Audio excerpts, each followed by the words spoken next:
Welcome to the Gibberpish podcast. Well, we may not have been invited to the European Super League, which already collapsed, but we're here to talk Gibberpish, aren't we, Dom?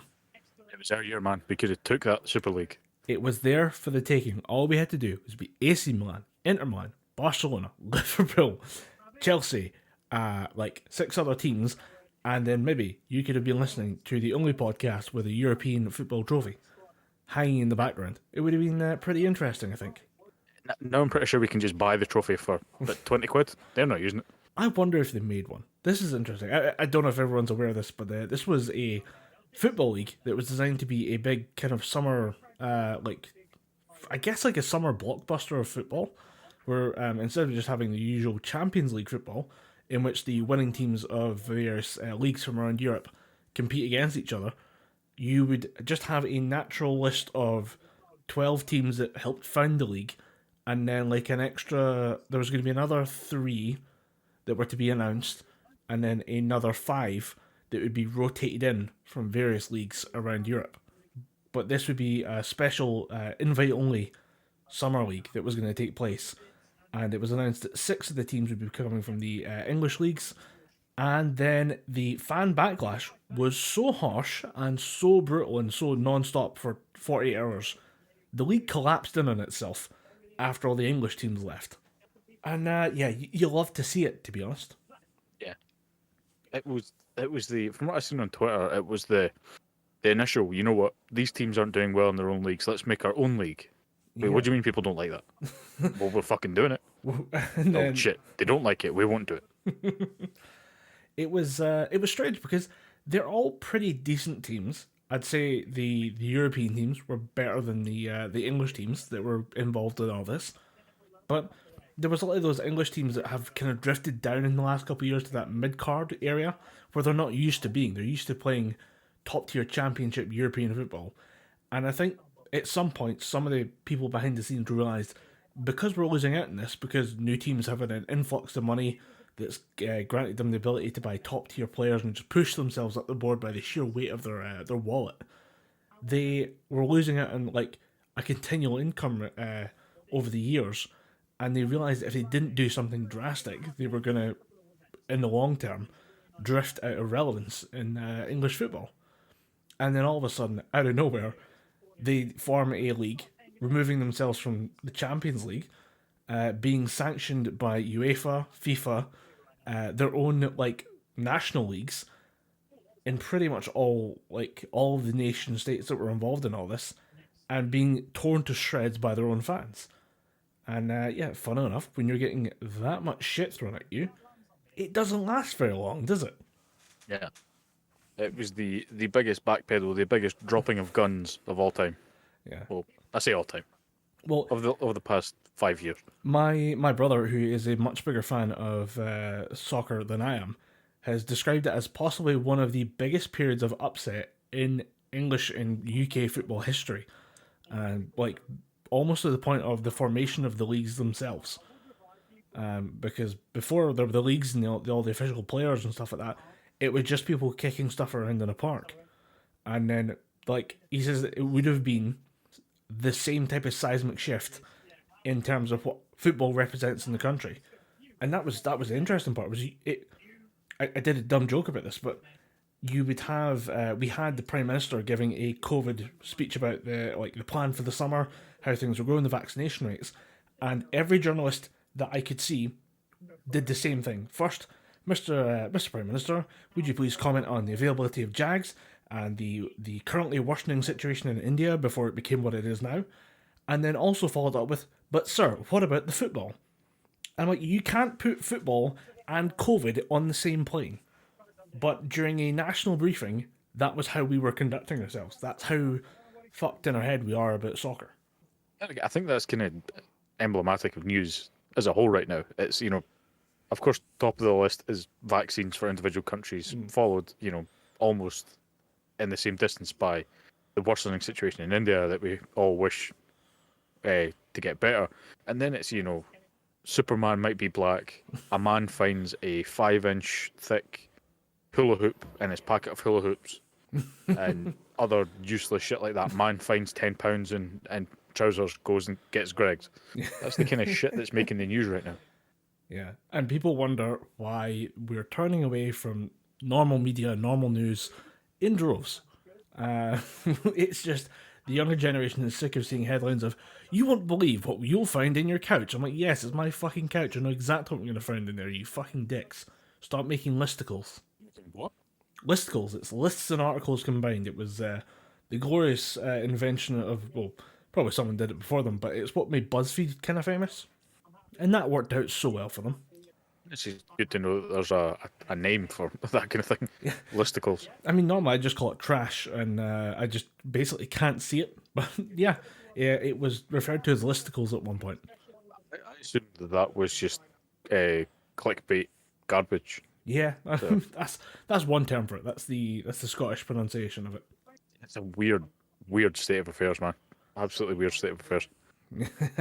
Yeah, it's I mean, it's been a wild ride. You yourself have been off for the last couple of months. And while we're at it, thanks to Jamie from Badger and Pals for pitching in for a couple of episodes, helping us out. Greatly appreciated. Yeah, I'd just like to personally thank Jamie myself for jumping in and filling in when I couldn't. Now, I would like to thank Jamie for his very, very well thought out discussions and his very well made points. Now we're going to drop all that and we're going to get back to my dumb dick and fart joke. Just, major props to Jamie for filling in when I couldn't make it. It is greatly appreciated. But yeah, like Colin said, I took some time off to do some essay work and things like that. Longer than I thought I would, because the hand-in date got pushed back, or got put forward so we could pushed back so we could work harder on it.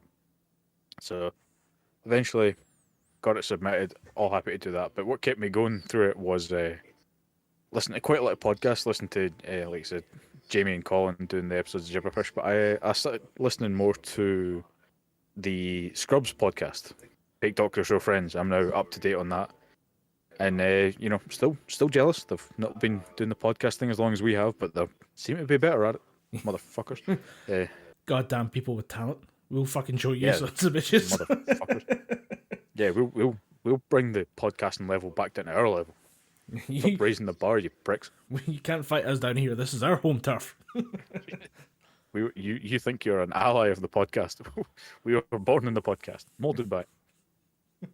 I don't think I'll be able to get a Bane reference in there, but yeah, listening to the Fake Doctor Show Friends, and I started listening to some older podcasts that I used to listen to. But there's been a lot more adverts for other podcasts that have been cropping up more, especially through a Fake Doctor Show Friends, because Zach Braff and Donald Faison, they do their podcast through a radio and podcast group called iHeartRadio. And they will give a fucking podcast to anybody. Fucking anybody. There'll be podcasts that you want to hear about or want to listen to. The guys like Russell Peters, the Indian-Canadian comedian, who, they had to print money for at one point because he was doing so well. It's him talking to people in his back garden. It's kind of a, no boundaries conversation type thing. That could be quite interesting to listen to. Actress Minnie Driver, she, does this thing where she asks 5 poignant questions to people in the famous media. There's true crime podcasts. There's a lot of things that you'd want to watch or want to listen to. Then you'll hear an advert that I'm not going to do the accent because I'm pretty sure we'd lose listeners, but it'll be stuff like Paris Hilton saying, "Hey, I'm Paris Hilton. Why don't you listen to my podcast where we get down to the nitty gritty? We talk about international news. First and foremost, international news. Paris Hilton finally lets us know what she thinks about fucking Brexit." I can't think of a worse combination than the phrase Paris Hilton at news correspondent. I mean, if we were talking about the death of news before, can you imagine what she would do to it? Unless she's had in some weird, new, returning redemption arc twist, she spent the last 10 years studying non-stop on everything. She's up to date on the Gaza Strip. She knows exactly the cultural influences influencing both sides of every debate. I can't see her being an interesting commentator to have on board. I mean, her catchphrase was just kind of yeah, that kind of vague, dismissive, holding a dog, looking at her phone and pretending to listen to you and saying, "Yeah, that sounds good. Yeah." There's always a little the way they do the adverts is they'll have some guy who comes in and goes, "Are you ready for the truth? Coming at you this summer is Ball Bag, and Ball Bagson talking about ball bags and Ball Bags the podcast." Then it'll be a clip from the podcast just going, "Hey guys, I jammed my ball bag in a door today. Let's talk about that." And this is coming soon to iHeartRadio. I want to make sure, like, if we ever find ball bag, the proper ball bag podcast. I know you've chosen ball bag as a random example. If there was an actual ball bag podcast, I want to see them in a full studio with a massive 4K TV on the wall, and they stop and go through frame by frame of what's happening to a guy's ball bag as it gets stuck in the door. I'd watch that for hours. I'd absolutely tune in for that podcast. I think a lot of people would, to be fair. But yeah, there's shit like that. And then in the Paris Hilton one, it was, she says, like, join me as I talk to some of my friends about, international news, things that affect me, health and well-being. And then it cuts to the insert, the clip from the show, and it's just, my boyfriend spent $15,000 on a dog bag once. And I'm just like, is that how you want to fucking promote your podcast? Jesus Christ. I mean, that's the thing. Yeah, iHeartRadio, sort your shit out. If you told me that Paris Hilton had a redemption arc and was now some, like, wunderkind political science major or whatever, I'd kind of tune in to see that, just out of morbid curiosity. But if your promotional piece is, like, weird shit she bought, or weird way she spends her money, like, or her family spends her money, I can't, that's just the same thing from 10 years ago. But if you want to have a podcast where you say that she's going to bring you her unfiltered opinion on, like, current events, give us, like, an example of that. Holy shit, I just remembered, that's not even the best podcast that iHeartRadio do, right? Oh, please. The way, when I listen to Fake Doctor Show Friends, it usually comes out on a Tuesday morning. So what I'll do is I'll get up, throw on some clothes, and I'll go and take my dog for a walk, right? I'll sit and listen to it for a bit there, and by the time I come back in, that's usually where they take a break in the show. And I'll start, making myself breakfast and stuff like that. So I'll be sitting making myself breakfast, and then the adverts will start showing up, and there's, like, usual crap that I don't care about, usual crap that I don't care about. Bill Clinton's podcast. What the fuck? Okay, right. Bill Clinton must have one of the world's best, like, Rolodexes. Like, he must be able to get in touch with some seriously interesting people to talk about. But at the same time, that's the thing. It catches you off guard because Bill Clinton has always had one of those fucking good speaking voices. So you're sitting listening, it's like, okay, Mini Driver's got a podcast. Oh, look, Russell Peters is coming back. Bill Clinton. He's like, I'm Bill Clinton, join me and my friends. The fuck? Bill Clinton, get away from that. Go to important things. What is the podcast called? What is the podcast called? I don't know. I can't remember. Oh, I was sidetracked. I was really hoping that he'd named it the Bill Clinton Gentleman's Club, because there's a South Park joke about him and Bill Cosby forming a gentleman's club. The podcast is called Why Am I Telling You This? Seriously? Oh. Yeah, the podcast is called... Because that was his catchphrase. One of the little intro pieces is a clip of him saying, "Now why am I telling you this?" in every single one of his speeches. Okay. Interesting market. I mean, again, like, he's one of those people that, like, he has charitable foundations. He's doing serious work. He's constantly trying to get his wife re-elected. I don't know if he has time for a podcast, but I guess he does. Yeah. How long do his episodes last? Because I might actually check that out. That might be quite funny. I don't know why, but the idea of Bill Clinton in a podcast is just hilarious to me. Some of the guests that he's had, the usual political heavyweights. Shonda Rhimes is in there. Magic Johnson. I can't find a place that says the average episode length, but I can imagine when Bill Clinton gets going, he gets going. But he's having to swap out micro SD cards to keep, the Zoom going so he can record all that shit. Right, just so I can check to make sure I've got the right one here. The last episode I have is James Carville and Paul Belgala, recorded May 6th. That's the one. Right, okay, we're going to be listening to Why Am I Telling This with Bill Clinton, and we'll be back with some reviews next week. Yeah. So I like that my whole rant for iHeartRadio was just that everyone's getting a podcast right now, but I will. I guess, like, when you look at just look at what happened to the start of at the start of the pandemic, what happened to celebrities? They all went fucking mental because no one was paying them attention.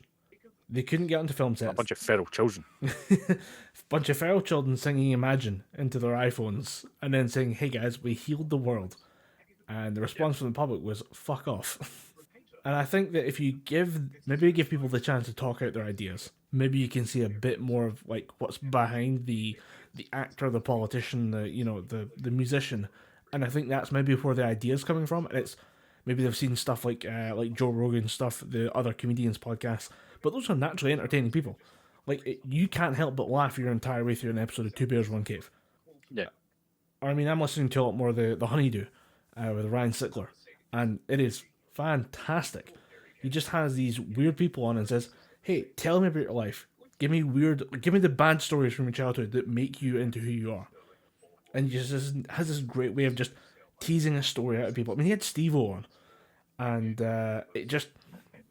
Steve-O has the best stories, but the worst voice for telling it in because it's Steve-O. Yeah. But now he's been sober, like his voice seems to have dried out even more. And he comes in with like these weird stories from his university days. Apparently, Steve-O went to university. Not something I expected, but he tried to go to university and ended up spending most of the time jumping off of balconies. Which sounds more like the Steve-O we know. I think I know what the story you're talking about. Wasn't the story of him jumping off a balcony? Didn't that end with him breaking, not every bone in his body, but he gave it a good try to break every bone in his body? No, this is one that he doesn't really talk about more, but it's when he realised he had a fear of heights. If he can see down and can see the height, he just does not want to be involved in it at all. If it's something that starts on the ground and then goes up and then comes back down, he seems to be okay with it. But he says if I'm standing up really high and then looking down, he freaks out. But this was him. He would be on like the 13th floor or the 12th floor and climb down to the 11th floor, all on the outside of the building on balconies. And he was like, "Yeah, it was really fucking stupid of me." I'm like, "Yeah, you're a fucking lunatic." You were probably like Jackass seems to have kind of calmed him down by having a producer say, "You can't do that to yourself." We legally can't allow that to happen. Yeah. Well, my favorite story of his was during like a drinking session with his mates. He was so drunk he climbed up onto the 13th floor of that same building and then climbed up the radio mast on top of it, and then was spotted by like campus security. And it's like, wait, you're afraid of heights, but when you get drunk, you just overcome the fear of heights and climb even higher. What is wrong with you, Steve-O? And anyway, that's why he's sober now. Yeah, I can imagine. I can imagine that would kick you into sobriety. Yeah, just in general, some of the shit that the entire Jackass crew did, even without alcohol, I can only imagine what Steve-O would do when he was steaming. Yeah, I mean, I actually rewatched Jackass 3D because most of them are up on Netflix. Because I watched 3D and the 3.5, which is all the interviews about the filming of the movie, and just the shit that they're up to, and the stuff that gets cut. Although you see like 90 minutes of chaos, it's filmed over the course of like a couple months, and then it is just the in between sets and all these weird little pranks and stuff they pull on each other. I mean, it sounds fun, but I'd hate to do it myself. And I do like that they're going for a fourth one, which I think will be interesting based on the fact that they're all older and they all know it. Yeah. Because there's that hint of it. Like, it's not really there that much in 3, but when they're doing interviews for 3.5, they're like, "Yeah, this that hurt more than I thought it was gonna." You can see them all getting a bit slower and a bit less risk taking, you know. Yeah, and I think with Jackass 4, the big elephant in the room, and that was Bam. But apparently that's all sorted now because he's been diagnosed as manic bipolar, and they're getting help for him that way. So I think Bam probably will be back in the film when it comes to cinemas, if it comes to cinemas. Yeah, there was a bit of drama about it. For those of you not aware, the Bam Margera just basically said, I feel like I'm being kicked out of the movie, so I'm leaving and quitting and fuck these guys. And then it was all kind of handled in house by the production crew and the Jackass family, which is it's not really much of a production; it's more of a family at this point. They've been doing these things for like 2 decades now. And they've managed to work it all out, and it seems like they didn't want to kick him out. He just kind of left and said he was kicked out in a weird way. So fingers crossed. 2022, I think, is this planned release date. Something like that, yeah. But I'd actually like to go see a Jackass movie in the cinemas. I don't think I managed to see 3 in the cinemas. Well, Jackass 3. I don't know when that came out. I don't think we might have been old enough to go into to go and see it. That's kind of scary, isn't it? Yeah, that's how long ago it was. I'm gonna need to Google that. Yeah. Do you want to give it a Google? Yeah, I'm just giving it How old were we in 2010? We would have just been 19. Yeah, why the fuck did we not Why go and see didn't we Jackass see 3 in cinema? Jackass 3D? That would have been great. I mean, the 3D aspect of it is basically not non-existent. But at the same time, I mean, we could have sat there and laughed our asses off. Yeah. The only real thing I can think of that was really 3D was a giant dildo flying at the screen. Yeah, and then is that not why they did shit like that? Yeah, there's a few things that they. The one thing I found interesting was that was the first time they dealt with like a phantom camera. So they were just like they were looking at this thing that could film like thousands of frames a second. They were just like, what do we do with this? how do we? Just fire dicks at the screen. Well, the first thing they did was actually throw a tennis ball at wee man's nuts. I just show you the ripple of that. It's in the 3.5 movie, if you're interested at all. It's such a... It's a weird thing that, like, I've noticed that it doesn't matter how old guys get. That shit's always funny. Yeah. But your balls, you're pooping, farting, and just, like, vomit. I don't know why, but I always find vomit really funny. Maybe because I don't throw up when other people throw up. But whenever there's somebody just... Any kind of bodily fluids, basically, tend to be quite funny to you guys. Someone's pee is usually worth a laugh. Yeah, I remember there's the poor camera guy who he has the hair trigger gag reflex that just every time someone's in the room and just doing disgusting shit, he's almost throwing up on the camera, and it's just the funniest shit. And it's one of those things where like one person starts and another person starts. I've never had that. I know my brother has it. I know one of my brothers was sick, and the other one was like, "I'm going to throw up too." My dad's like, "You're not throwing up in this car." Fuck. This is non-negotiable. Well, speaking of movies that make me want to throw up, I want to talk about Zombeavers. Yeah, you sent me a message about this, just saying I'm going to have to rant about Zombeavers, aren't I? And I said, "Is it that bad?" Yeah, there was a scheduling conflict with this episode was supposed to be recorded last week, but we pushed it back, and I was preparing to talk about Zombeavers. This is a movie on Netflix, if you're interested in checking it out, or at least it is in the UK. And this is a very frustrating movie for me because when I watched it, I was genuinely just quite angry, and I couldn't figure out what was what the cause of it was, and I think it's because I couldn't figure out if it was a scary movie or if it was a funny movie, because it was neither scary nor funny, and it just annoyed the shit out of me. It seems like it's one of those movies based on the scary movie franchises like the Wayans brothers, the stuff they do, and it seems that way. But I don't think I can recall a single joke that was written into the script.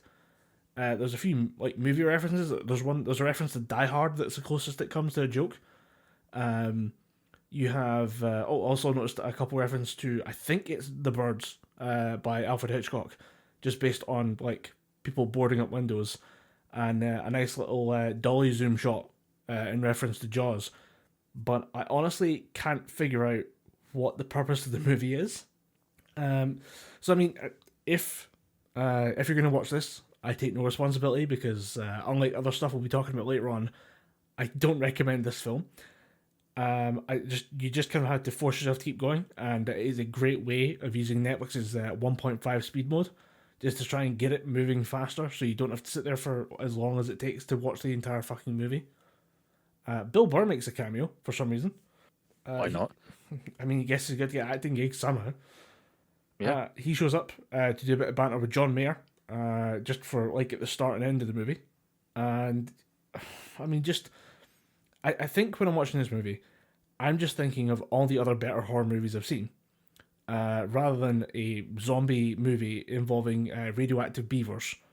So it's kind of a weird mix of a zombie movie and a creature like horror movie, and it doesn't quite do either one well enough that I enjoy it. And while I was watching it, I was just thinking of every other horror movie like this that I've seen, because it's the usual kind of cast of like runaway, kind of slightly rebellious teenagers that are stuck in the middle of nowhere, forced to fight for survival against whatever it is, the monster du jour of the week. And I realised when I'm watching these movies, what pisses me off is that there is never a decision maker in the cast of characters. Does that make sense? There's never anyone who's just in charge Yeah. and saying, right, everybody's going to shut it up was and follow me. So, there you go. It was the thing that was quite prevalent in early 2000s horror films. Is just a group of kids, all with their heads up their arse, getting attacked by, well, take what's the name of the, but a bunch of mutant hillbillies. Oh, Hills Have Turn? Eyes. The Hills I Have was thinking Eyes, so. Wrong Turn series. Yeah, there's a few of them. Yeah, there was no decision maker in any of those films, and they all died. Yeah. The only time there was a decision maker, it was Henry Rollins. No one listened to him. He all died. Yep, that's what you get for not listening to Henry Rollins. Yep. I mean, like, half of horror movies could be solved by just one guy saying, look, I'm in charge, here's my next 5 instructions, we're just going to do these things, and we're going to leave, and fuck this. And I was watching it going, this is starting to really grate on me. And it was probably the best example of this, is about half an hour, or maybe almost an hour into the movie. One of the guys gets his foot bitten off by a Zombeaver while they're out on a lake. So they're out on this floating platform. A Zombeaver with one like chunk takes out an entire guy's foot, and it is the usual kind of like green screen sock, and then we'll CGI in the blood and the gore that's the remainder of his leg. And they distract the Zombeavers because there's like 3 of them circling in the lake. One of them's trying to break through underneath the wooden platform because everything in this movie is made out of wood because Zombeavers. And they decide to distract the Zombeavers by throwing one of the girl's dogs into the lake, which, even as a dog lover, was fucking funny. I don't know what it was. There was something about just some guy saying, you know what, we're going to survive it. Sorry about your dog. And throwing the dog in. The dog is fine. I'll say that. Minor spoiler for a movie I don't want you to watch. And then somehow, like the Zombeaver swims, they swim after the dog. This tiny dog paddles faster than the Zombeavers, but for some reason, the humans don't want to just get in and start swimming. Meanwhile, they're dragging their comrade with the one like missing foot with an open wound. They kind of vaguely tourniquet. I don't think I actually saw somebody like tie off a knot on it, but they do kind of cover his foot. They then jump into the lake, swim through pond water, and then run into the wood cabin and just sit there from like roughly about 3 or 4 in the afternoon to like it going dark, wondering what they're gonna do. I'm like, get him to the fucking hospital. You've been sitting there for 6 hours. Someone make a decision, and this movie solves itself. And I was so like annoyed by every character. I couldn't find one that I liked. That wasn't just based on like, oh, it's that person from another thing. Like there's a guy from like CSI Miami shows up as a local redneck who's gonna warn them all about being like a bunch of teenagers and, oh, you can't do this, you know, there's decent people around here, you can't go around in your skimpy tops. It's like, bro, let the ladies out in their skimpy tops, please. This is the one thing saving this movie. But there's the one thing keeping people watching. Yeah. So I mean, you've got like just nobody in charge of these scenarios, and just characters running around being frustrated at each other because no one's solving the problem. Like, someone just step up. Like, even in movies where you have, say, like a sports, like just like there's normally like a quarterback or somebody in a football team in these American movies, and even he is just kind of like, I guess I'm going to play the big dumb jock, so I can't be in charge. It's like just one person who understands leadership. Please show up in a horror movie. I guarantee you it gets real interesting real fast. But I found on a website called realdrinkinggames.com, real is spelled REEL, if you're interested, that you have a drinking game for this movie, and to play the drinking game, we do have to drop a spoiler, again, a spoiler for a movie I don't want you to watch, that if you are bitten by a Zombeaver, you become Zombeaverfied. And yes, I do mean that turns you into a zombie, but you also get giant beaver teeth, as well as a beaver tail and zombie powers, i.e. only headshots kill you. Yes, that is how stupid this fucking movie is, and actually, there's another twist that I won't spoil, just so you see how dumb this movie is. Oh, I'm not going to watch it. You can rest assured of that. I am not watching this film. Okay, so earlier on, they mentioned the fact that there's a bear in the woods. They make a Zombeaver, as in a zombie beaver bear.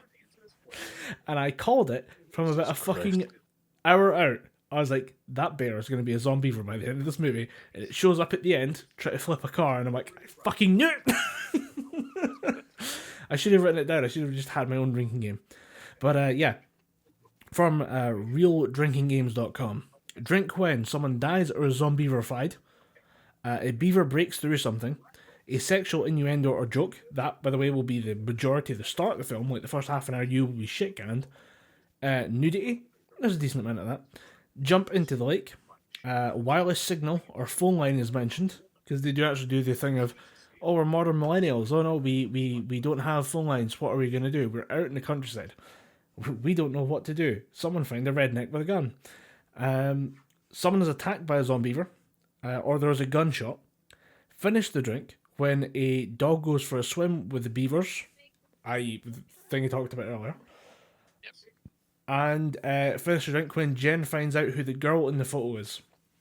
So basically there's a photo of Jen's boyfriend cheating on her with someone else. So it's one of those little typical melodramas that they also have to throw into these movies. And yeah, I would just say, like, try and find something that isn't like whiskey to drink to this movie, because you will be completely blackout drunk by like the first half hour, which might be the best way to watch the film, to be honest.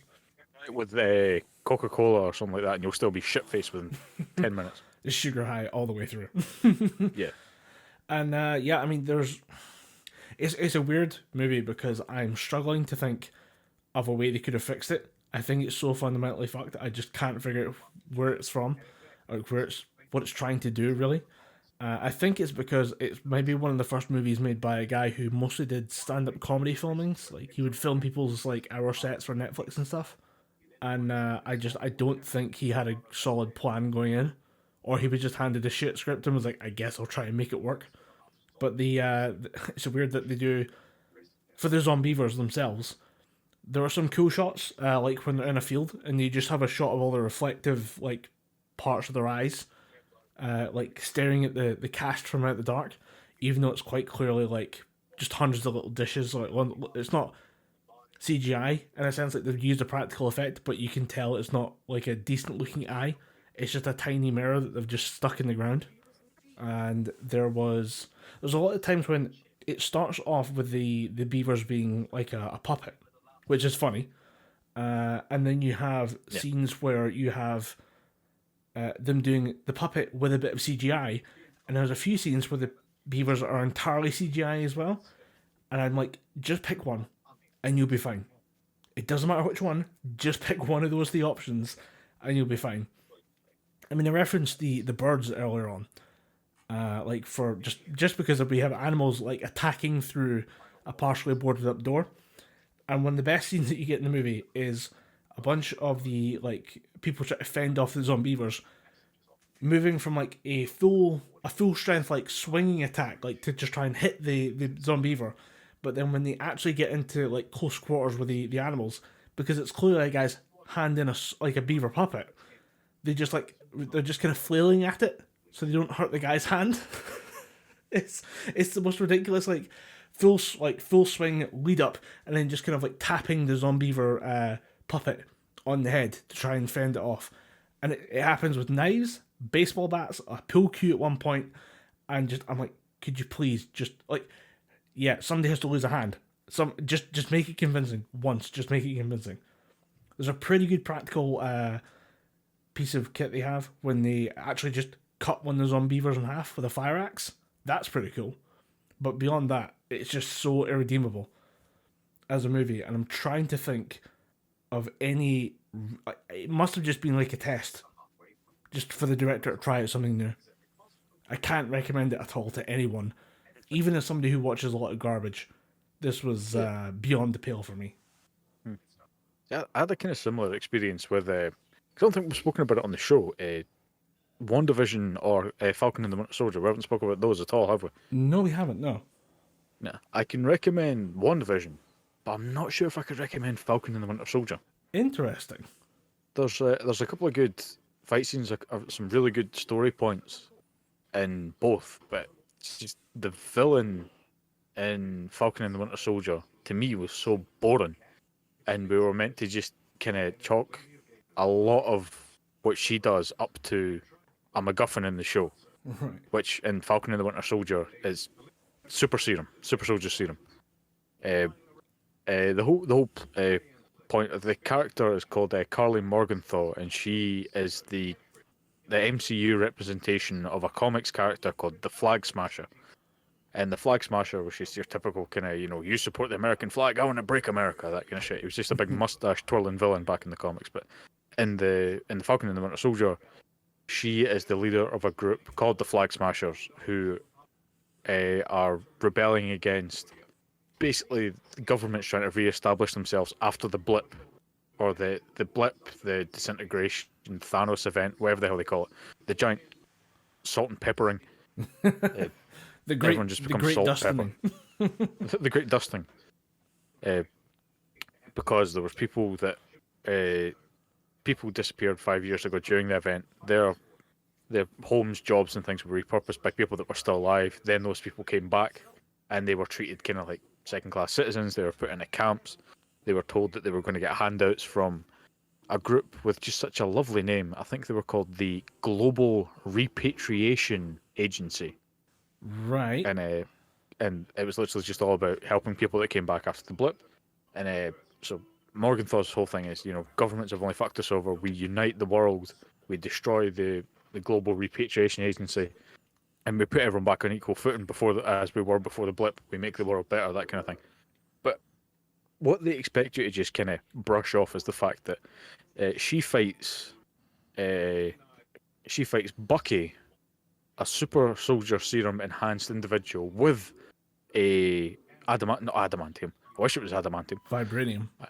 Vibranium arm, and she fights off the new Captain America, John Walker, again soldier with combat experience, and Sam Wilson, soldier, combat experience, enhanced technology on his back. She fights off all three of them at one point, like it's nothing. Are we supposed to? That's what really ripped me out of it. Was there anything about her being special or enhanced in some way? No, she has the super soldier serum, and we're just meant to be like, oh, clearly that's what's allowing her to go toe to toe with, all these trained, enhanced individuals. Like Captain America had military training. That's what backed up his, he had combat skills, and that's what he was a fighter. He was a boxer in his spare time. Serum. Yeah, but this, extremist chick who's running a, one world, one government, or one world, one people type organization, she's going, like, beating up Bucky like it's nothing. Bucky is probably the most skilled hand-to-hand combatant the most skilled hand-to-hand combatant that's alive in the MCU. It would have been, Natasha Romanoff, but we all know what happened to her in Endgame. Yeah. I mean, and then there's these, because there's more than one Flag Smasher that has the super soldier serum. I'm just going to start calling it the serum because there's too many S's. Right? I think there's about 10 of the Flag Smashers that all have been dosed with the serum, but it's a newer version of the serum based on Erskine from the original Captain America films formula. He made the first one, and that enhanced every aspect of the body. It gave Captain America, he went from the pencil tiny man that he was to, Chris Evans. But the new version of the formula is kind of a bit more refined. It doesn't give you the massive body or anything. It just dials everything else up to 11, including it enhances any mental instabilities that you might have. So if you're put out by the government, you're going to want to destroy the government when you've got the super soldier serum because it enhances all your traits. And then in fact, I was going to say something else, but that's a spoiler. And as much as I wouldn't say I'd recommend it, if people want to watch it, I'm not going to spoil it. But the more it goes on, the more you kind of think this villain is very, very shit, and we're just meant to go along with certain things. It starts off with she wants to bring the world together, then she wants to kill everybody that opposes her, then she wants to kill Sam Wilson because he is the symbol of what she's fighting against, and no one opposes her. They're just going to go, yeah, sure. She's one person, a teenager at one point, as they make it very clear in the show. She's just a teenager. See, I mean, you could do that fight scene. They make her far too powerful. You could do that fight scene with like her going against those three guys. If you kind of lean into the comedy of it, like she's doing it, like she's fighting guys off, but she's accidentally like putting them through a wall or something, just because the serum jacked her up that far. But is she doing Yeah, is it like a full martial arts like coordinated fight? Oh yeah, she's doing backflips. She's doing like spinning hurricane kicks. She's at one point, the only time she really kind of goes mental and loses control. There's a fight scene between her and Sam at the end where she's just wailing on Sam because Sam, before he becomes Falcon and joins the Avengers and he rejoins the military and shit like that, he was a grief counselor. He clearly sees that there's something quite not right with Carly, so he just goes, "No, I'm not going to fight her because that's just stupid. She's just with the serum. I'm not. It's going to be a losing battle, so I'm going to try and talk to her through it." And she's just wailing on him, going like, "Fight me, you scumbag!" And Sam's just kind of taking all the punches. But before that, she fights. You've seen the trailer and shit for Falcon and the Winter Soldier, I have, yes. right? So you know who John Walker is, the new Captain America. Yes, and it's a very interesting scene I wanted to ask you about. But go on. Yeah, we can get to it. I assumed he was 'cause just like, he wasn't quite at super soldier level yet. I'm assuming he was like Navy SEAL top tier special ops guy. They're like, you should be the face of Captain America now. He is the best of the best. There's a point they make in the first episode that he is basically Captain America, but without the serum. His tests were basically not quite as close to Captain America with the serum, but they were damn close to him. But way closer than a normal human should be. Way closer than a regular person's, yeah. And when using the shield, he just displayed a natural aptitude for it, so he was the natural candidate. And I think he was, I think he was Army or Marines or something like that. But yeah, he was the best of the best, as you say. And he actually ended up being one of the better characters in the show because I actually got him as kind of a villain. Like, he doesn't really he has a bit of a bad turn where he's trying to do good shit for bad reasons. But yeah. Well, actually, I'll talk about this just because it's in part of the trailer, and I think it's leading towards what you're going to talk about. There is a scene that I've seen where he is beating someone with a shield. He is beating someone with the edge of Captain America's shield, and it's just a person. I'm pretty sure it's a refugee, one of the people that gets stuck up in the snap, which is one of the interpretations I saw from Wisecrack was about the show reflecting on how we treat refugees. That we look at the people stuck in the snap as being refugees, and then look at, say, something that's happened with Syria, with the Middle East, with the Arab Spring, and then they actually drew it even further back to people fleeing Nazi Germany, and say, look, these people, the example they used was that if you fled Nazi Germany during that time, there was no EU. You were someone else's citizen, basically illegally in someone else's country, because you didn't go through the border, you just ran from Nazi Germany. Yeah. So what are you allowed to do? What rights do you have? And I think that's when you talked about the way the people from the snap were being handled. It's the same idea of how do you handle someone who legally was dead for 5 years and then comes back out of nowhere, which is a weird legal grey area in a lot of places. Yeah, and that's another massive part of the show. That the people that have come back for the blip who haven't been reinserted into society or basically have come from maybe lesser off areas, like some areas that maybe been a bit run down already, they basically get put into refugee camps, and they are just run down, dilapidated areas and they're constantly told, the repatriation council will send you some supplies, they'll send you a care package, and they've basically been getting told this shit for about 6 months or something in the show. Yeah, it's like, we're going to take care of you, but you're also stuck in a bureaucracy with half of humanity's population. Like 3.5 billion people are all stuck in the same bureaucracy that has to feed and clothe, 3.5 billion people that's being run by probably about 100,000 people. It's just one of those things where you can see this a well-intentioned organization just turn into just not quite being enough to save people, and it's when people really need saving and help.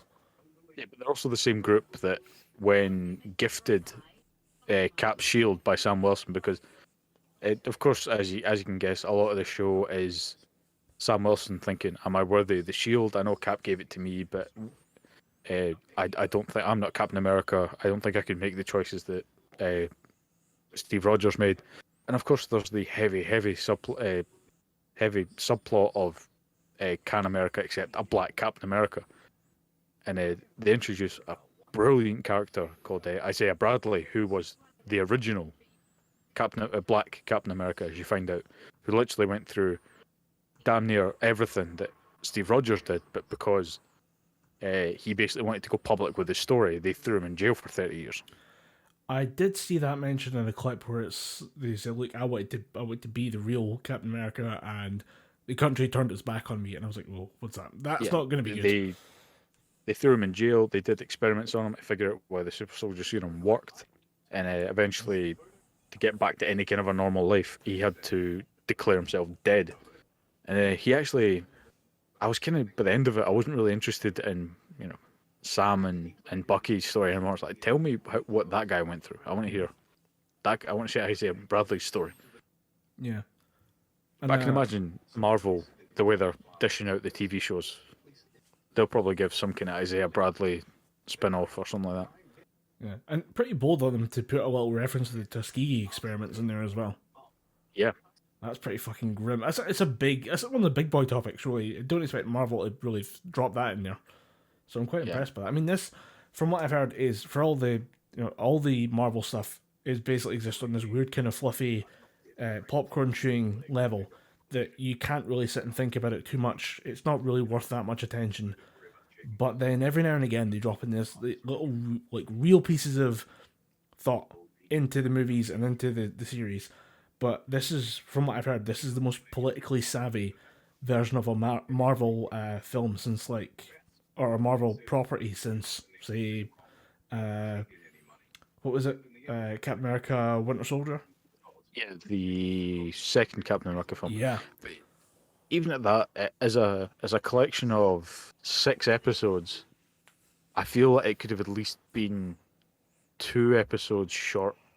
I feel like it did kind of drag on a bit. There was a lot of at the start, like the first episode's probably the most boring because there's a lot of setup and there's a lot of explaining where we are in the timeline and stuff like that. Yeah, talking about Sam getting the shield and how it feels not having Steve about, and how Bucky's been dealing with himself after the loss of Steve Rogers, because Steve Rogers is pretty much all Bucky had at this point. Yeah. So, and I mean, it sets up some stuff. It was okay from that standpoint, but at the same time, each episode was about 40 minutes, half an hour to 40 minutes. There was a lot of just kind of sitting around and talking, which was not great in my opinion. And just the more it went on, I was like, this could have been shorter. You could have made at least one. You could have made one cohesive movie if you just cut out all the shit. Maybe given Morgenthau a bit more to work with than what she had, because she ended up coming across as, towards the end, she ended up coming across as this kind of like, we're doing this because I say it's right and you're going to follow me. And the Flag Smashers creed, their motto is one world, one people. And there's one point where she's trying to inspire the troops and she just keeps saying one world, one people, and kind of just moving the hands like, come on guys, say it back. And at that point I realised, you kind of suck. I guess that maybe they're putting her up there as the opposite of Captain America. Like, Captain America leads the charge. That's maybe the best moment of the first movie, because I didn't like the first movie for Captain America. I didn't think it was that good, but I think that's maybe the key iconic scene is Cap is first one through the door. He's the first one taking shots, kicking ass, and doing the job, leading from the front. Whereas if you have someone who is not a person of action, they are just a talking point, they're like a figurehead in name only, they can't inspire the same loyalty that Cap does. And I think maybe they're trying to use that as a contrast to like what Sam is trying to be, living up to the memory of Steve Rogers. Yep. Oh shit, I didn't even talk about the best part of the show. The best part of the show is genuinely what they do with Baron Zemo. Because they take Baron Zemo. You've seen Civil War, right? Yes, but I'm a bit hazy. Can you fill me in? Baron Zemo is the Sokovian, like Machiavellian genius that instruments he kicks off the events that cause Cap and Iron Man to start warring. He basically puts everything in Civil War in motion. He activates Bucky and sets him loose on the. Is Baron Zemo embassy. the guy he was one of the parts of Hydra, but he's now living in the computer? No, that's Strucker. No, that's not okay. Baron Strucker. No, the guy that you're talking about, he was Red Skull's toady in the first movie, and he basically gets digitized and becomes like the Hydra Jarvis essentially. No, Baron Zemo was basically I think he was some kind of military expert in Sokovia, and then when obviously the events that led up to the Sokovia Accords were being drafted, where the Ultron dropped Sokovia back down to Earth and killed damn near everybody in the population. Yeah. Baron Zemo realised that the Avengers can't really operate. There's no sense in having a one group with no jurisdiction and no restrictions, or no strict jurisdiction. They can go wherever they want. They have unlimited power. They can do whatever the hell they want and get away with it because somebody will be there to clean up the mess afterward. And he basically pits the Avengers against each other. Obviously, he gets caught by Captain America. I think he actually gets caught by Black Panther in Civil War. He gets put in prison. Then at the start of Falcon and the Winter Soldier, they kind of hit a roadblock in the investigation. They say, well, this has got something to do with Hydra. Who knows Hydra better than anybody? Baron Zemo. And they basically break Baron Zemo out of jail, then realise that Baron Zemo, being this kind of ultra smart villain, is about a quarter of his character. He's actually this ultra rich baron who basically bankrolls a certain part of the the journey for Sam and Bucky. And just some of the shit that he comes away with is pretty funny, and he can tell that he's working towards his own agenda, because at certain points in the show, there'll be Bucky, Sam, and Zemo will be going towards a certain point, and then Zemo will just fuck off, go and do his own thing, come back, and just go, I have shit to do. I have my evil plans to attend to, you have your good plans to attend to. We're just going to do this as we feel free, okay? I like that. I like the idea of them having to work with a bad guy in the name of pursuing a greater good. Because again, it really does play into that idea of Captain America really has to be the leader of the moral authority. Which is a good metaphor for America, and it's in general. Like you can't be the shady guy, you can't be the guy in the grey. You have to be the good guy if you're going to be, the leader. It was a good bit of character growth for Bucky as well, because he's the one who suggests working with a villain, and it was that villain that used his code words in Civil War to basically turn him into the Winter Soldier, cause him to go and kill a couple hundred people. So it was a nice little bit of character growth, like, even though. Oh wait, is he the guy that was in that weird plastic cell? Yeah, that's okay. Baron Zemo. He knows he's the one that says all the Russian shit at him and keeps asking for the mission report for, I think it's December 16th, 1991. Yeah, the night he killed Tony Stark's parents, yeah? Yeah, he uses that to pit Tony and Steve Rogers against each other. Oh, so yeah, I do remember him now. Zemo gets his time to shine in Falcon and the Winter Soldier, whereas he didn't really get much except, I'm evil in Civil War. I mean, at a certain point, you just need the guy to be evil. And it's good that, maybe that's the benefit of doing this as a TV series as opposed to a movie. Like, it doesn't have to wrap up in 90 minutes or 120 minutes. You can just spend a bit of time with the character in down moments and show who they really are. Yeah, and I think that's what you've just said there, like, experience a character in every aspect of their personality. And that does come across better in a TV show over a movie, and that is very evident in WandaVision, because Wanda is probably one of the most troubled people in the MCU, and that definitely comes across in WandaVision, because how it starts and the little breadcrumbs that you need to follow to figure out what exactly is happening with Wanda, and how the fuck even Vision comes back, and who the hell their nosy neighbor Agnes is. It's just, it's good. I definitely recommend WandaVision over Falcon and the Winter Soldier. Well, I have access to a Disney Plus account, so I'll be watching both, and I'll probably put those on the next episode. Come back for a bit of a deeper dive. Yep. But for this episode, one thing that we looked at, or we both watched, was Amazon Studios' hero animated, I guess, short series, Invincible. And this is one that it came recommended by yourself. And one of the guys at work who was like, you need to see this because you like gory animation, so you'll enjoy this. And we're going to try and talk about this as much as we can, but we're going to preface this with, we will be spoiling episode 1, but we will not go any further with specific spoilers. We're going to talk generally about the series, and we're not going to go into too much detail, but for just a brief overview, we do kind of need to talk about episode 1 all the way through to explain stuff that's going on later in the show. Just if you're not interested in this, we'll just give you timestamps to skip ahead if you want to take your time and open up the app. We'll talk slower just to give you some more time, and we'll let you scroll down a little bit, find the time codes that I've put down there in the episode description, and you can just skip ahead. Did you do it? Just skip over this. It's too late. We're going to spoil it. Yep. It's too late now. He fucks his grandma. There you go. There's the fake spoiler. And then we can get into the real spoilers of Amazon's 8-part series, 8 episodes of 40 minutes each, which I thought was an odd length of episode for an animation, for an animated series. I mean, yeah, 40 minutes for a live action series is fairly standard, but actually animating 40 minutes per episode seems like quite a stretch, but it worked quite well, I'd say, as a general kind of format for a show. Yeah, although I did like that before the final episode even aired, they said, oh, season 2 and 3 is coming. Because there's just so many books that they can take from. Yeah, I mean... I can imagine, everybody was talking about Invincible as the first few episodes dropped, so I can imagine they're quite keen to keep that going. Yeah, so Amazon basically drip-fed this one episode a week, and yeah, as you said, there's plenty of back catalogue to go into. The show is based on... It's Robert Kirkland, the guy who wrote the Walking Dead series. So he had another series going on roughly the same time called Invincible, which is a take on the superhero genre. Now, I'm going to call this an alternative take on superheroes, because obviously it is not quite as polished and clean as the Marvel, which I would say is kind of the standard of superhero storytelling these days. And when we reviewed The Boys, which by the way is also on Amazon, which I find it interesting that they have to do all the alternative takes. Like, they couldn't just do a normal superhero thing, they have to do the alternative takes.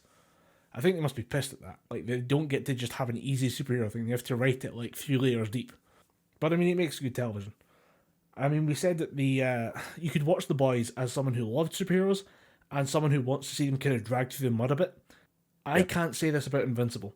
I think Invincible, with the main character being Mark, who's like the son of basically the son of Superman, he has a really optimistic view of heroes, and I don't think the show is that.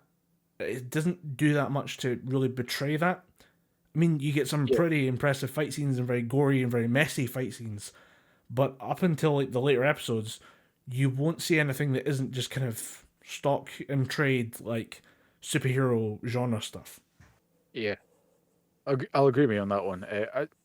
It would be if you're watching The Boys because you're tired of the superhero, or you've got superhero fatigue, and you're done with superheroes, and you want to see them portrayed in more of a cynical, parodical light. Because The Boys is a superhero parody for the most part. It's taken from the view of someone who hates superheroes. It's taken from the view of someone who wants to blow up and kill and murder superheroes. Yeah. Whereas Invincible is more of a traditional comic in that sense, because you've got the hopeful, optimistic hero who the writer of the book, was it Kirkland or Kirkman? Robert Kirkland. Robert Kirkland. Yeah. He himself even said, well, he may be quote unquote invincible. I always kind of wanted Mark's superhero or superpower to be the fact that he's, very strong-willed, and the fact that he kind of sees the good in everybody. So even when certain events unfold, he still sees the good in those people. Mm-hmm. Doesn't really want to kill anybody unless he has to, which there's a few points in the comics where he flat out murders someone, then just goes, "Oh no!" And I'm like, dude, don't say that now. His skull is on your knuckles. Bro, at least mop up the pieces first. Yeah. At least fashion it back together in some kind of shape. Yeah. I think with him being, with Mark Grayson being the son of Superman, and basically this is kind of like a coming of age story. It just gets interrupted like halfway through, and I'd say that there's too much optimism to say, yeah, this is a takedown. It does play around with a lot of the ideas, because it gives you all those the high mighty ideals of why someone would aspire to save the world, and then only to say, but it's going to cost you, and it's going to cost you in personal ways that mean you're basically going to have to pick and choose one. And a lot of the show is spent with Mark trying to decide, does he want to be more human and spend time with family and friends, or does he want to be a superhero and save the world? Because he physically cannot commit to both due to timing. And there's a lot of that kind of back and forth, and I like that part of it. It's what kept the high school scenes from being just that kind of usual kind of crappy high school melodrama that happens. Yeah, I like that the high school scenes didn't really play too prevalent a role in it. They were just kind of there. Yeah, it's another location for the cast to be in. Yeah, it's mainly just kind of Mark dealing with the other side of it. Yeah, and it's they are always like as a kind of bit of pressure to keep him, like he's never really relaxed in the show. I'd say he always has something to worry about. Like if it's not something to do with a monster crashing through buildings in a part of America, it's it's something to do with oh, that report's due, which I find quite interesting. Yeah. But I mean, I noticed this. It was a weird thing I noticed in a bunch of anime was that you will have these shows where the hero is trying to keep his private superhero life away from everyone else who doesn't understand what he's doing, or maybe who doesn't even know that he's doing it in the first place. And you will have the main character fighting for his life, and then they will smash cut back to his friends going, "Oh my god, Mark's going to miss the exam." And you're like, "Are you kidding me? He could probably get a bit of a mulligan here to just say, I'm sorry, I was punching an asteroid out of the way of the planet. Fuck off." And it's I'd say this did a very good job in avoiding that weird cliche that I've noticed in a bunch of like different properties where you just have a complete disconnect between the main character's story of learning to be a hero, and then you have like his other friends. And I think they did that very well in keeping the two groups separate for a long while, and then revealing that they've always kind of known, like, everyone around him's not a fucking moron, so they've been aware of the fact that he is he's living a double life, and it's not hard for them to put it two together and just accept who he is towards the end. Biggest, I mean, for me, the biggest example of that was how the fuck does no one know that Nolan Grayson is Omni-Man? Because he's not even wearing a mask. He doesn't Clark Kent himself. He doesn't put on a pair of glasses. He doesn't try and obscure his appearance at any point. I'm pretty sure a few people have seen him. The mailman has seen him fly out of his house. How the hell does no one look at Omni-Man and think, "Hey, that kind of looks like Nolan Grayson, that guy that writes all those tourism books"? The Clark Kent wearing glasses to hide the fact he's Superman is the funniest thing I've ever seen in my life. It is, every time I think about it, it gets me laughing. It is just so unreal. There's some convoluted reason as to why that works. And it's all to do with the fact that, Superman, I mean, in the original comics, the Golden Age, Silver Age books, he literally crushed his spine to make him 2 inches shorter. But in the new books, they just he wears oversized clothes so it doesn't see his muscles, and he kind of hunches.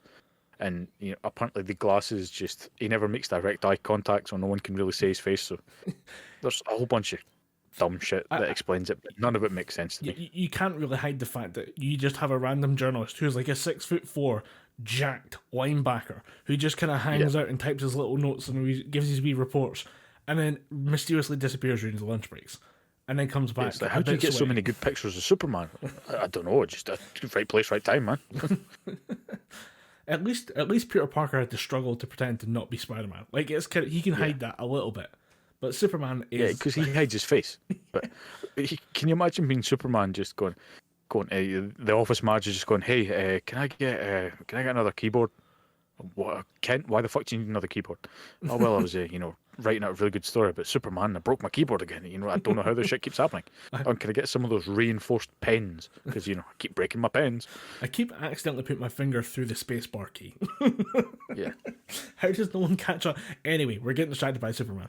And I think that's pretty much appropriate. Clark Kent, what the fuck happened to the fridge door? I don't know. Don't know what happened to the fridge door. I really wanted yogurt.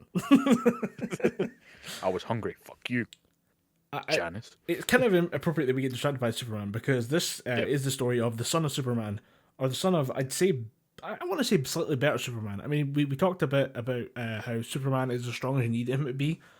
We talked about this before. I don't think we've seen the limit of Omni-Man's power. I think he might be on that tier of I think he needs to be on that tier of damn near omniscient, all-powerful being that can just be wherever he needs to be. I mean, maybe not quite omniscient, but he's as powerful as he needs to be to overcome situations, and he's a fantastic character. I'll give him that. I mean, the good thing about Omni-Man is you can tell that obviously with Superman, because again, you can't really compare him with any other superhero, even though, Superman can literally, I think they even ditched the whole solar energy thing, where his skin, needs solar energy to give him his powers. I'm pretty sure it's now just innate in him, or that's how they justify it. But Omni-Man just has these powers. He's born with these powers, so you'd probably be a bit more used to them. But the thing that I kind of liked about Omni-Man is that he never really comes across as a hero. He's just kind of, he saves people because he's there and it's something Yeah. to do, but he has no real stake in the great, in the mass living of humanity. It's just, okay, I'll do it. I'm here. Yeah. I think that one thing we talked about before the podcast is just how distant he is from people. He is just completely, I don't know what his disdain for humanity, but he knows he is above everyone else, and he sits in judgment of others, which is interesting. Most heroes don't do that. Where during later on scenes, we have Omni-Man like insulting people for being drunks later on, and just like not just like random people he meets, close personal friends. He will turn around and say, "Oh, she's just a drunk. That person's just drunk. It doesn't matter. Who gives a shit?" And you're like, I would never expect to see like Captain America, Superman. Like you would never expect them to turn and go, "Oh, please, they had 3 sherries before they got out of bed this morning. Who gives a shit?" Like you would never hear that from those heroes. But with Omni-Man, he has a disconnect, and it is so. It's in little moments, and it's in the bigger moments where he is willing to be rational and almost mathematical when it comes to, I can save 5 people or I can save 20. And he'll go with the 20 every time because he saves more people that way. And if 5 people have to die to save the 20, so be it. Yeah, that's fine. It's almost weirder seeing the people that Nolan respects as opposed to, has a general disdain for. Because there's a very tense scene where he's just sitting drinking with someone. And you just tell at every stage of that conversation, you just think, if you say one thing wrong, bam, you're gone. And yeah, there's a lot of moments in this series where someone is basically stuck in a room with Omni-Man, and frankly, I'd rather be stuck in a room with a feral tiger that's just had its nuts twisted. It is terrifying to see him go through, like, just seeing him interact with people, you get the feeling that no one is safe. And one thing... Yeah, definitely. You get the sense that he's just... I think the tiger analogy there was pretty apt, because you can tell at just any moment, the lid could pop off and hands could just get thrown. And when those hands get thrown, buildings collapse. Yeah, Chicago gets destroyed. Chicago gets destroyed with a backhand. It's amazing. I think I want to talk a little bit about the cast just before we go any further. Just from the list, we talked about this being a stacked cast, and I'm underselling here. I've cherry picked a few people you might recognise: Stephen Yeun from The Walking Dead, Sandra Oh from Grey's Anatomy, Walton Goggins from The Shield, Gillian Jacobs from Community, Jason Montezukis from Brooklyn Nine-Nine, Justin Roiland from Rick and Morty, Clancy Brown from Starship Troopers. Justin Roiland was basically Rick again. He was the the college guy from like episode 6. Yeah, the one who was burping and drunk all the time. Real stretch from Rick, from Rick and Morty. Yeah. Clancy Brown from Starship Troopers. Motherfucking Mark Hamill from the untitled The Machine movie. That's what he's famous for. Fucking hell. Forgot about that. Fred, I'm going to mess this name up. Fred Tatasciore? Fred Tatasciore. Tatasciore, that'll do. I'll edit my one in.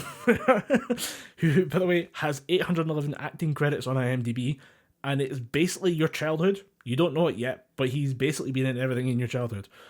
Yeah, they do every time they need a big monster. If they need a Hulk, a Solomon Grundy, they need a big, dumb, stupid monster voice, it's Fred Tatasciore. You also have Kerry Payton, Lauren Cohen, Lenny James, and Chad L. Coleman, all from The Walking Dead, some of the earlier seasons. Given that this is Kirkland's other baby, it makes sense for them to show up, because apparently the Walking Dead cast are quite tight, so they would naturally kind of bring each other onto the projects. Michael Dorn from Star Trek, and introducing Seth Rogen as Seth Rogen in an alien costume. Yeah. And dude, Alan, can we just appreciate Alan for a second? Alan the alien's probably one of the best characters. It's such a dumb fucking character, but it kind of works. At one point, him and Invincible are beating the crap at each other, and just goes, "Oh look, you were learning." He just drops this random line. I know it's more the fact that hey wait, time out, and he goes, or he says, hey wait, hold up a minute, and he says, oh, you're using one of your timeouts. And it's just the confusion between those two characters is just fantastic. But for all those he names, becomes a bigger character later on, so hopefully in season 2 and 3 we'll get more Alan. I don't like Seth Rogen, but okay. But yeah, I like Seth Rogen. I think he's great. I have named all those people to give you some sense as to how well cast this thing is. I'm pretty sure if you listen to this podcast, you must have heard or seen these people in some role. And yet I'm going to say, none of them compare to J.K. Simmons. There's a lot of talent in this show, but J.K. Simmons is carrying the entire fucking thing. He is so fucking amazing as Omni-Man, as both Omni-Man and Mr. Grayson. He is just being these two characters at the same time, and he is gradually slipping between both through various scenes, and you can see him be both characters at the same time, and he's just fan-fucking-tastic, and it is all delivered through sheer menace in his voice. Absolutely. There's a point in the later episodes where he's just having a conversation with someone, and you can tell that just by the slight, it's not even that he lowers his voice or anything like that. He says something, and the way his voice changes slightly. He doesn't deepen his voice. He doesn't, put a growl in there and make it sound sinister. He just changes the way he speaks slightly, and it is menacing as fuck. You know from that one sentence that he is not fucking around.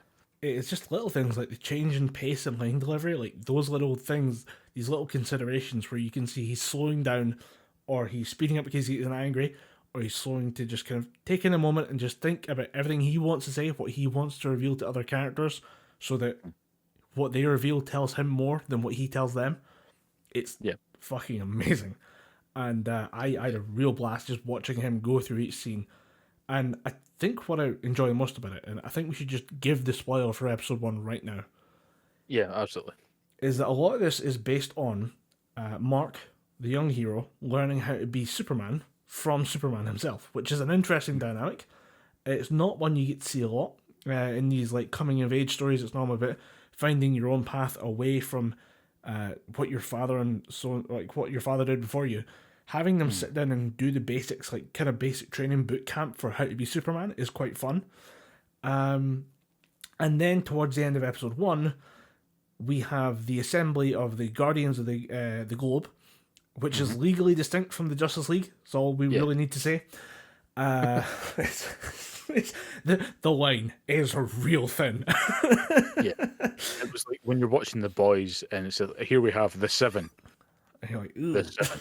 Legally distinct from the Justice League. Yeah, I'd say it's even worse in this show, just because they are like, there's even like just the carryovers from like Wonder Woman to War Woman, Aquarius as opposed to Aquaman. I'm like, Jesus Christ, guys, what are we?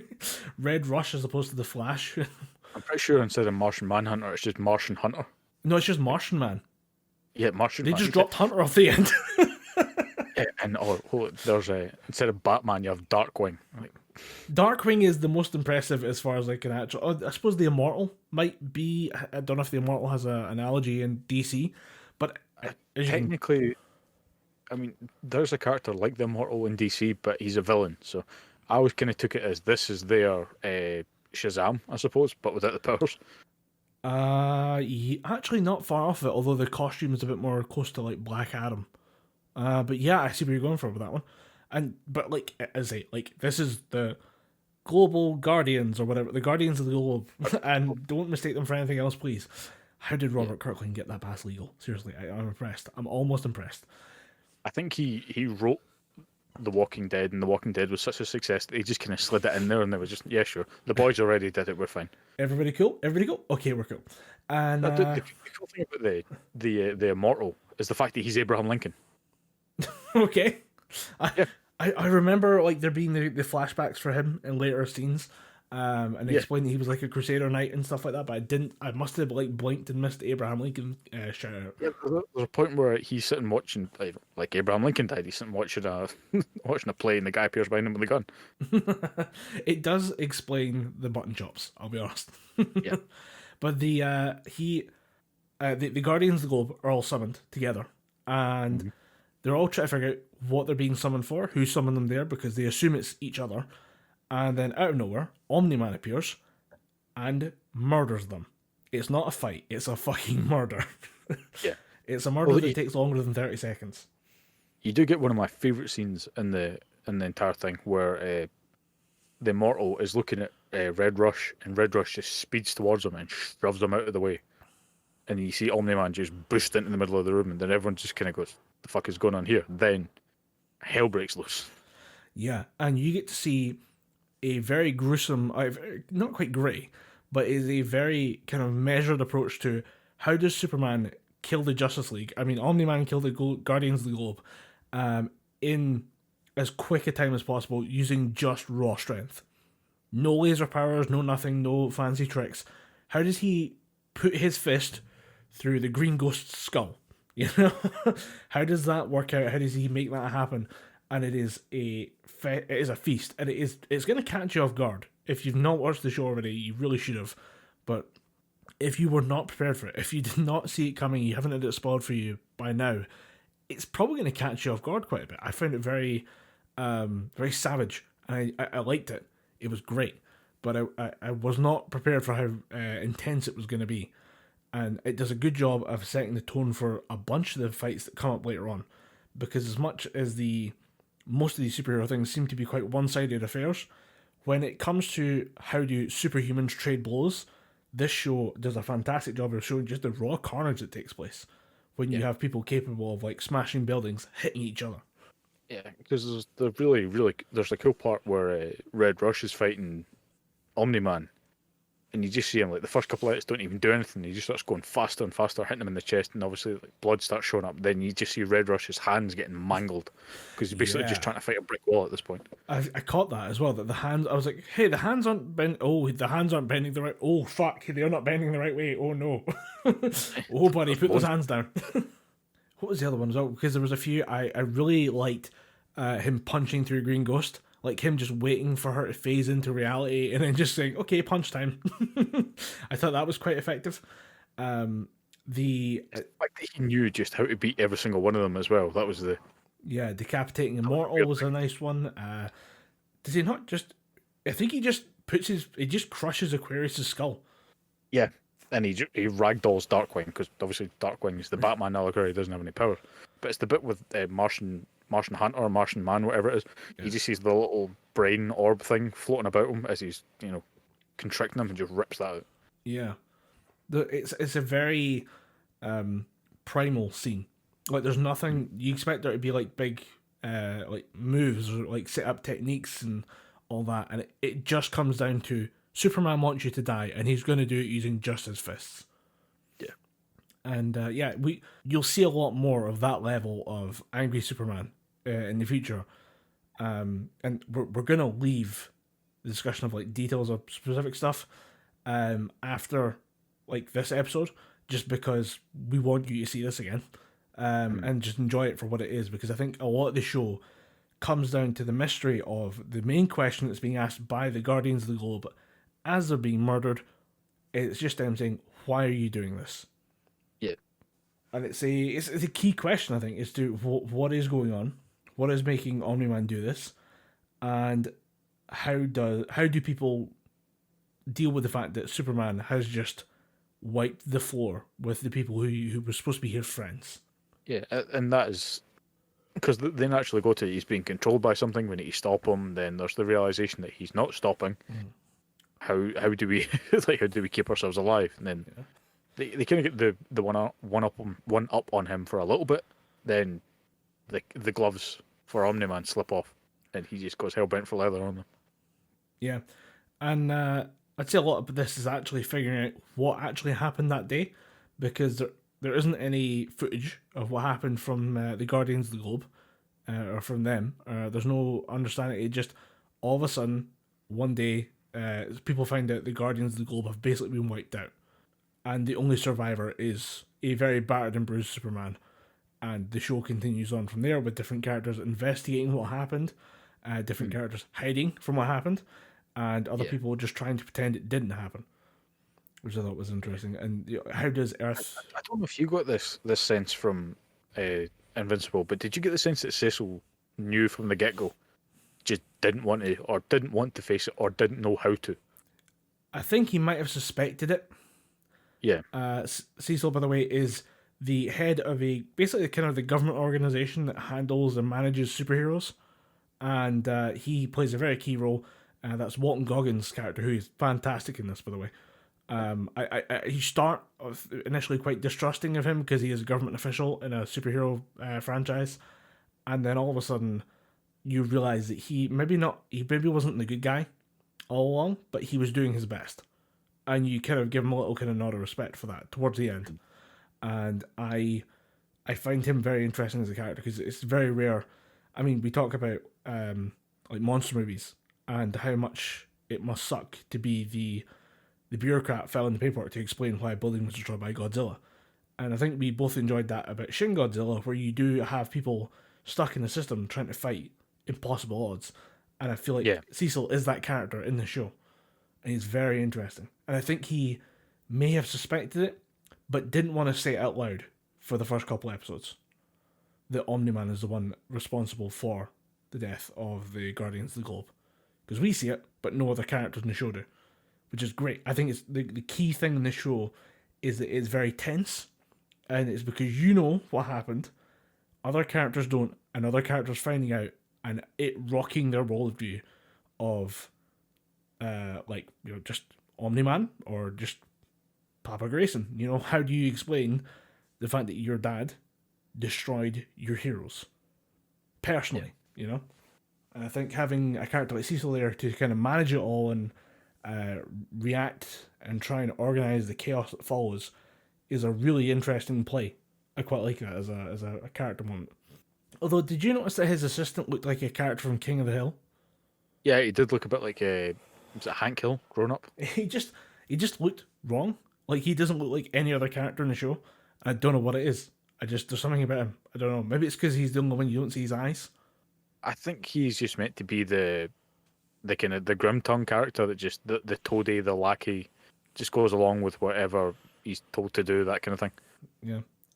Still pretty decent though. I think one of the things is that most of the characters in the show have a very clear established stereotype or an archetype of a character, and then they also have a little not quite a massive like twist, like they have like, oh, they're like Aquaman but he's afraid of water or something like that. It's something a bit more subtle than that just gives them a little bit of a hook that you can kind of latch onto and say, okay, I want to see how this character deals with this.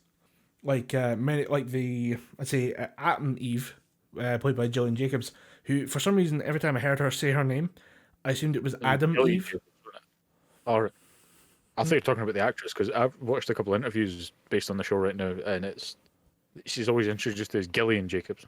Oh, right. Gillian, literal assholes.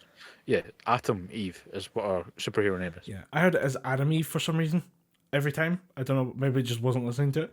But yeah, Atom Eve comes from a not quite a bad family, but in a way they kind of love her in the wrong way, and that they want to overprotect her because the father is terrified of losing his daughter in, understandable circumstances, given that she's she's a superhero that's out fighting alien invasions. There's a good chance a stray bullet catches her and then your daughter isn't coming home. But there's always that underlying layer of kind of misogyny on like her father's part, and you see how it affects her. And then how do you deal with the fact that you can, you can rearrange the universe on an atomic level, but you can't make your father stop yelling at you to get back in the house and be a good little girl. That's that type of hook that I'm interested in. And there's a lot of these littered throughout the world. I'm trying to think of any other characters that I bring up.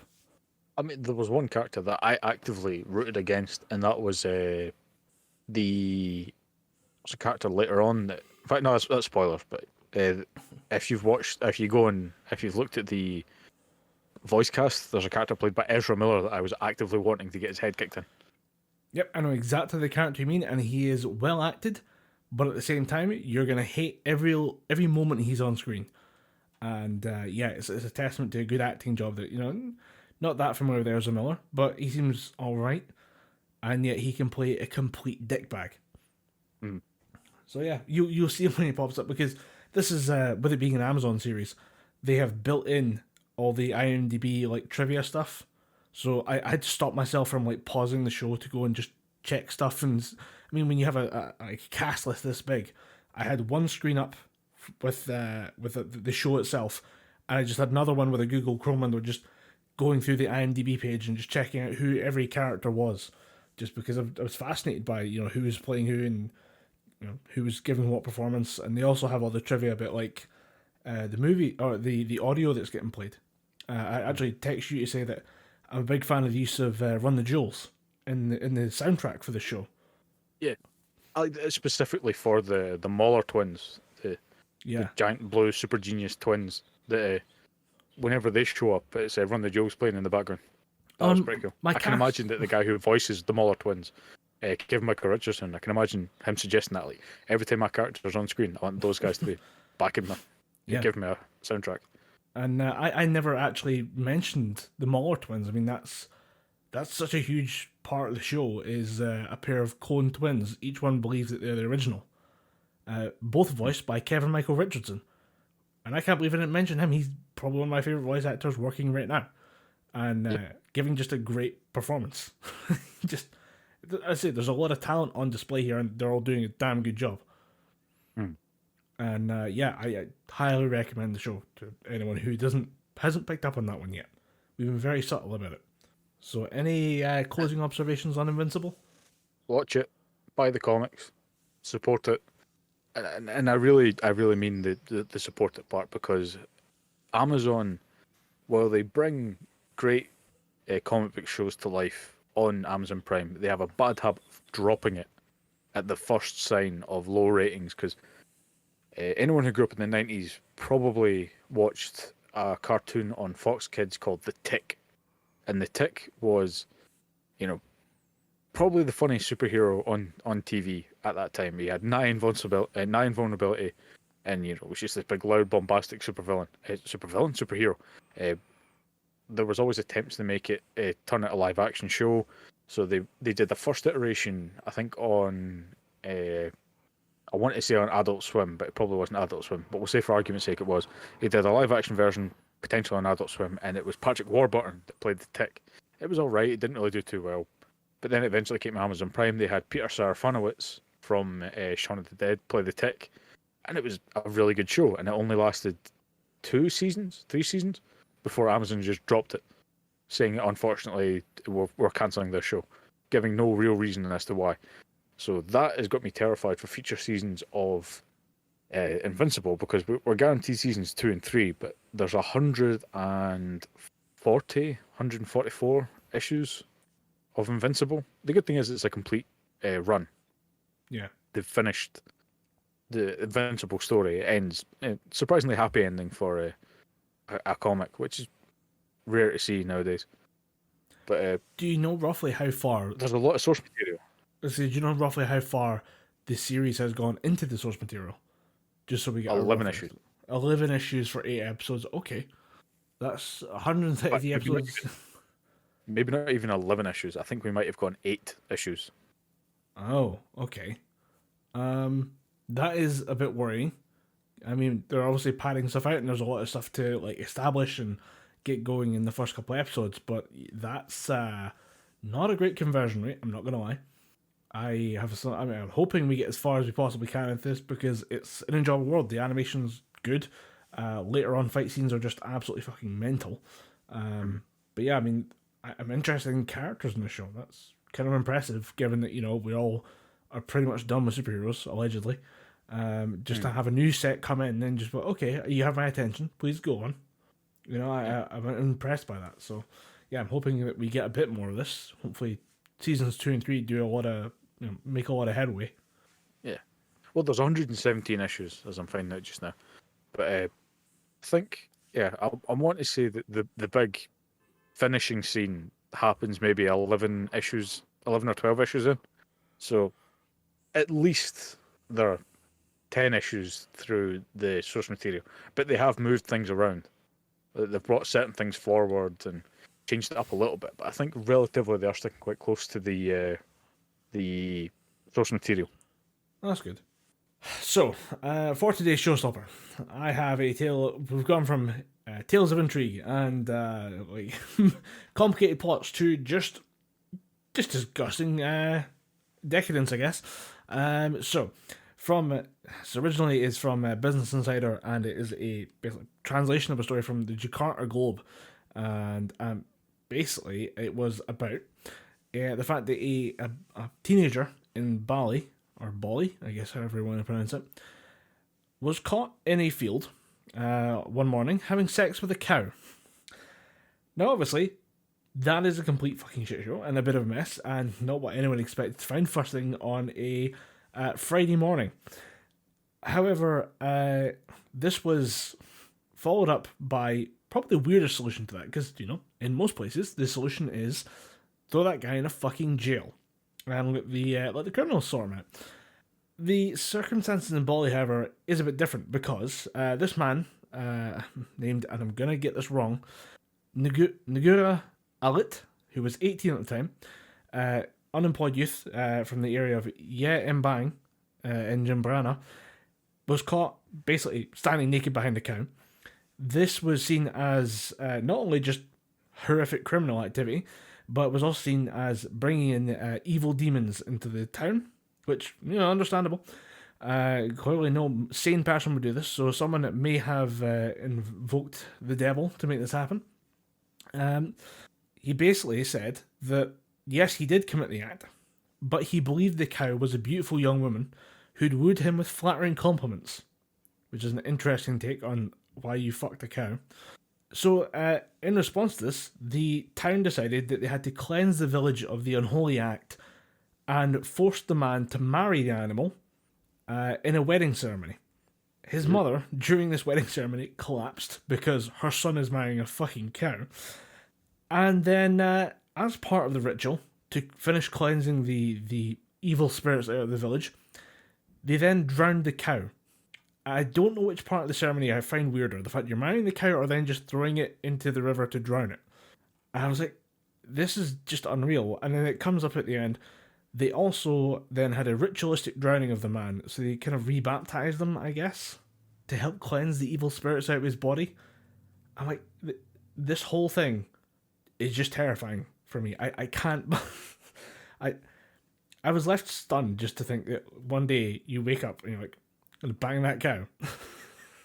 And all of a sudden you're married to the cow, then you're forced to watch it be drowned to cleanse the evil spirits before you yourself are then dunked underwater in a ritualistic drowning. But they obviously don't say that. They say that he was then recovered. So I'm guessing it's kind of like that bit in Game of Thrones where they have the ritual of the drowned, where they hold you under the water until you pass out, then you bring you back. Mm. But yeah, that story popped up a couple of weeks ago, and I'm like, this is the showstopper. This is the showstopper that I will throw on there at the end of the episode, because I am just stunned at that. It is impressive. It is an impressive level of what the fuck. That's fucking hell. It's a curious culture. I'm not gonna lie, it's the marriage part that's catching me off guard. I want to know why the marriage makes it better. I'm like, okay, the man had sex with the cow. We're gonna drown the cow. No, wait. First, we have to marry the man to the cow. Otherwise, it doesn't work. Teach him a lesson. We're gonna teach him a lesson. they let him like take the cow out to like dinner and stuff like that to really form a bond beyond the just horrific sex act. They just fucking drown the cow. Make him watch. Yeah, that is why we call it a showstopper, ladies and gentlemen. If you're left in that stunned same position I am right now. If you want to reach out to the podcast, you can do so on Twitter at Gibber. That to someone's real wife. This is the sign of a good showstopper, when you're just stuck there thinking, you just can't help yourself. You just have to be like, but I have another question. I mean, I get the feeling at some point we could go back far enough and we could find someone being convicted of like adultery or something like that. And the response is, I guess we just fucking drown them. Just teach my lesson. We'll show you. Jeez. Well, if you have any idea of who we should drown next, you can reach out to the podcast at Gibberpish on Twitter, or you can email us at gibberpishpodcast@gmail.com. You can reach out to me at AaronLordMad, or you can reach out to Dom at Dom Anderson 25. I think there's an underscore in there somewhere, but you'll find it on... I think so. Dom _Anderson 25. There we go. In the meantime, I've been Colin Graham. I've been Dom Anderson. And we've been talking Gibberpish.